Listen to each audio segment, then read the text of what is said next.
বিশ্বকাপ ইস্যুতে আইসিসি আর ফিফা যেন বিপরীতমুখী। ক্রিকেট বিশ্বকাপে দল সংখ্যা বাড়াতে কার্পণ্যের শেষ নেই আইসিসির। অন্যদিকে ফিফা দল বাড়িয়েই চলেছে। ৩২ দলের পরিবর্তে নেক্সট ওয়ার্ল্ড কাপ অর্থাৎ ২০২৬ সালেরটা হবে ৪৮ দলের অংশগ্রহণে।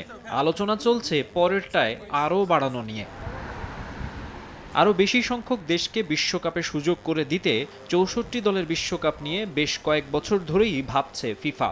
এ প্রসঙ্গে বিভিন্ন সাক্ষাৎকারে পরিকল্পনার কথা।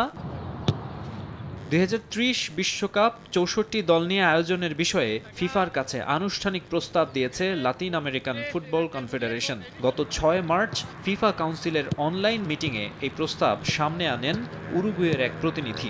এরপর নানা পক্ষের বিরোধিতা সত্ত্বেও আনুষ্ঠানিক প্রস্তাব দিয়েছে কনমেবল। ২০৩০ বিশ্বকাপের হোস্ট নেশন স্পেন, পর্তুগাল ও মরক্কো। তবে বিশ্ব আসরের ১০০ বছর পূর্তি উপলক্ষে বিশেষ সুযোগ পাচ্ছে আর্জেন্টিনা, প্যারাগুয়ে এবং ১৯৩০ সালের প্রথম বিশ্বকাপের হোস্ট উরুগুয়ে। ২০৩০-এ এই তিন দেশে আয়োজিত হবে ৩টি ম্যাচ।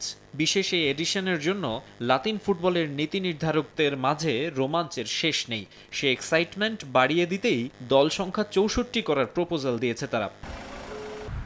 তবে এখনই এত বড় সিদ্ধান্ত নিতে পারছে না ফিফা। আপাতত ২০২৬ বিশ্বকাপ সফলভাবে আয়োজনই বিরাট চ্যালেঞ্জ। একে তো প্রথমবারের মতো ওয়ার্ল্ড কাপ হবে ৪৮ দল নিয়ে, তার উপর যুক্তরাষ্ট্র, কানাডা ও মেক্সিকো, ৩ দেশে এত বড় ইভেন্ট আয়োজন তো চারটিখানি কথা নয়। মাকসুম আলম খান, সময় সংবাদ।